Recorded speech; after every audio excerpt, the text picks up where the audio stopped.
What's up, beautiful people? If you are excited for the year and you have your goals ready, but now it's time to start executing and you're feeling a little bit scattered, overwhelmed, and just a little bit unsure, I got you.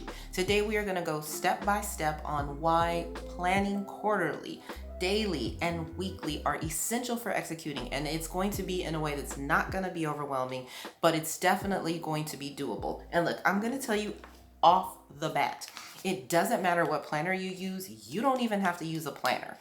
It is about the system. It is about understanding and breaking your goals down into bite-sized pieces. This is just a tool and you are not tied to the tool. So you can let out a sigh of relief and be like, I don't have to order a new planner because everything you need in order to execute your goals is right in front of you. So let's go ahead and get started. So let's talk about planning. Usually when people think about planning, they think about writing their to-do list. Like, it is Monday, these are the things that I need to do. If I'm able to do these things, I feel accomplished and I'll feel like I've moved the needle forward to whatever it is that my goal is. And there's nothing wrong with that, but this is the thing, and it's not your fault. Most of us have been taught to plan daily. That is where we start. You start daily, you plan like that. It feels good when you're able to scratch things off your to-do list. But here's the thing about daily planning. When you're playing daily planning, it's almost like building a house without a blueprint. You know that you need to build a house, but there are some intricacies and a bigger picture that is the final product. That's what happens when you start off with daily planning and you don't back up with weekly planning and you don't even back out to the big picture, which is going to be quarterly planning. So what we're going to do is we're going to zoom way out and we're going to start there. We're going to talk about quarterly planning. And some of you are familiar with things like the 12-week year, free to focus. This is a combination of all of those systems, and it's the system that works best for Diaka that I'm sharing with you. So when we think about our quarterly planning, these are the goals that you want to accomplish in a 90-day chunk.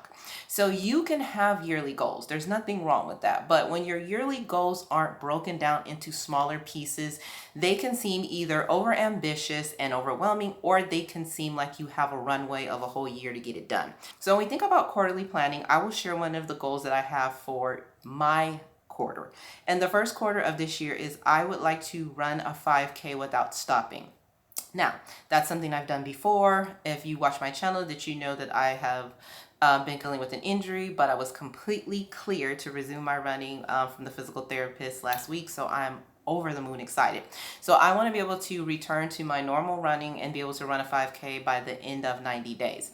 Now, can I probably push myself and get to a 10K? Probably. But one of the things about the first quarter of the year is starting your goals where you can have small wins and building momentum. Say, for example, I say I want to run a 10K and I totally smash the 5K goal, but I don't achieve the 10K goal. Even though I was able to achieve running a 5K, I'm going to totally overlook that because I was so fixated on the outcome of the 10K. And so that is why I'm really encouraging you to think and break things down quarterly. Maybe my overall goal for the year could be I want to run a half marathon, which, by the way, is not one of my goals. So I don't even know why I use that as an example. But my point is that what do I want to get done for these first 90 days? My second quarterly goal for this year is I want to learn how to color grade and upload footage using my camera. I usually hit play on there and I do some manual settings, but I really want to learn how to shoot in something called D-Log and color grade. And so that's a little bit more complex than my skill set, but that's something I want to learn how to do. So I want to learn how to color grade for my YouTube channel, but I can't just say that as my overall goal. I've got to break that down quarterly. So maybe my quarterly goal is I want to color grade and upload 2 videos over the next 90 days that I have color graded. Now it's quantifiable, it's measurable, and it's in the time span of 90 days. So there is a quarterly goal. So, and my third goal for the quarter is I want to ensure that the systems that I have in place at work that are monitoring the performance outcomes of the schools that I supervise are being monitored and consistently implemented. Now, I already have systems, quite honestly, in place for that. But as we reflect, which is always important, is there are some places where I feel like we can tighten up and tweak and how I can support those schools better.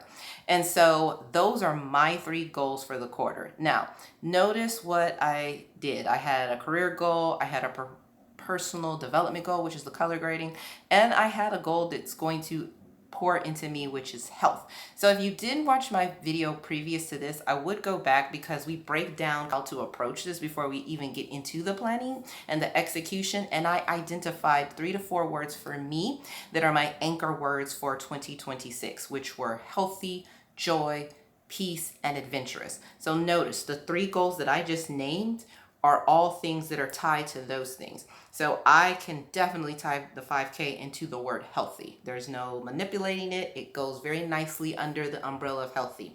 When I think about joy and I think about adventure, color grading is something totally outside of my norm that I feel like will bring me joy and happiness. And it's a personal development goal, but it's also kind of adventurous for me. And then when I think about my career goal, that is a goal that gives me peace, because it's really critical and important for me that I'm able to absolutely leave no stone unturned and be at peace with the things that I'm making. So now you know what my quarterly goals are. Think about what your quarterly goals are, and hopefully you identified those from the previous video. Well, now we have to break those quarterly goals down into weekly goals. And this is where things really happen if you do it right. I promise you. And think about your weekly planning as it's like the bridge to getting things accomplished.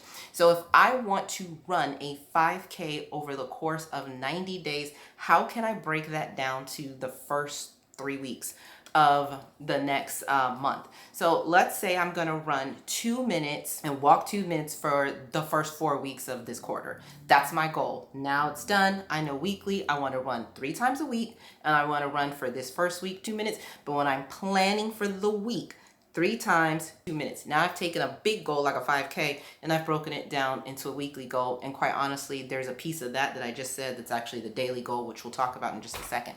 Say, for example, I want to do color grading and I want to upload my 2 videos.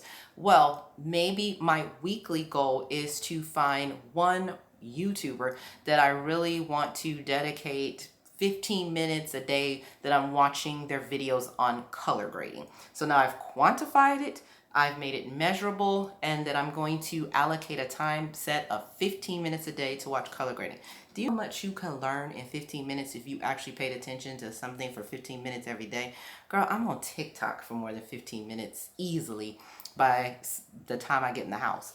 And so what I'm saying is that these things need to be broken down into these weekly increments. The reason that weekly increments work is, number one, psychologically, they make sense. They are attainable. And if you fall off, you can pick them back up quickly. It's not something like, or if I didn't get this done today, oh my God, I have to start all over. No, if I don't run for 2 minutes in 2 minutes, I can get up the next day and start all over and still hit my goal for 3 weeks. That is why I love breaking things down weekly. So think about what your goals are and how you can break them down weekly. Now, this is the key for planning, and especially if you do use a planner. Whatever your weekly goals are, they need to be scheduled. They need to be in your calendar, in your planner, in your app, whatever it is that you use to do your time. For me, I time block, and I have a whole video on that, but I'm going to schedule out what time I'm going to run these 3 times. 99% of the chance it's going to be 5 o'clock in the morning, because that's what time I get up and work out.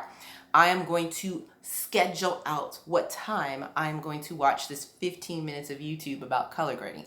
Those are the things that have to be scheduled. I can't say I just want to do them. I can't just put them on a to-do list. They must be scheduled. If there's anything you take away from this, what gets scheduled gets done. It is critical that you understand that concept. So now we know our weekly planning. Now we've started talking about the daily planning. And this is where most of you have a comfort zone. You pick up a planner and you start writing your to-dos and all the things you got to get done. Well, what I'm going to really encourage you to do is to make sure that the top 3 things that you do every day are tied back to your weekly goal, which is tied back to, guess what? Your quarterly goal. Because when you have that through line of, this is what I want to accomplish for the quarter, this is what I want to accomplish for the week, and this is what I want to accomplish for the day, no matter how bad a day you have, how bad a week you have, if you stick to that format for 90 days, I promise you, you will get your goals accomplished, because it is built in to have bad days. It is built in to get thrown off, because you created goals and action steps that were small enough that if you fell off, you can pick them back up. So your day should look like, here are my 3 things that I want to accomplish. They should be tied back to my weekly goal. And I will say this, you will have other things to do that of course you write in your planner. You can have other things to do that in theory may be more important than the 3 things you've identified. If something happens at my job that requires my immediate attention and it absolutely is time sensitive to get done, it could be the most important thing of my day. It's not my top 3 priorities, but it's important. And I think that's distinguishing, and I hope that that frees you. You will absolutely have days where the most important thing you must do isn't tied directly to your goals, and that's okay. But you must create your 3 priorities to be tied to your goals, because remember, this is your journey, this is your life, and the only person that's going to get you to your goals is you. And if I could even throw in this other caveat, I think you should think about at least 2 to 3 times a week scheduling some kind of quick self-care. Whether it is walking outside and getting fresh air, whether it is sitting on your couch and reading 20 minutes of a book, whether it is putting on some eye patches and drawing yourself a bubble bath, just having that incremental self-care and finding something that you are going to be able to release is going to be really critical if you are really going to be locked into your goals. My husband got me a record player for Christmas, and I'm so excited because I want to discover the whole aesthetic of vinyl records again. It really reminds me of my parents and childhood, and I'm looking so forward. The record player's coming. Is that I'm so excited about that. And the first album that I ordered was Sade's Greatest Hits, so it's coming tomorrow. I ordered speakers. So that's gonna be a little self-care thing that I do for myself. So remember, your quarterly goals are the direction. Your weekly planning is your foundation. And your daily planning is like the bricks that you're building into this house. You have to have all 3 in order to get things done. You would never build a house without a foundation. You would never build a house without bricks. You would never build a house without a blueprint. So why would you build your life like that? And when you do these things, you will become unstoppable. I promise you. Y'all, I've been doing this for 5 years. So what I want you to do is comment down below on the things that you are looking forward to for this quarter, not the year, how you are going. Just 1 or 2 of your quarterly goals, list them down below. I read all of your comments and I actually try to reply to every single one of them, and I would love to cheer you on. As always, I would like to thank you for watching, and I will see you in the next video. I'm so excited about this year.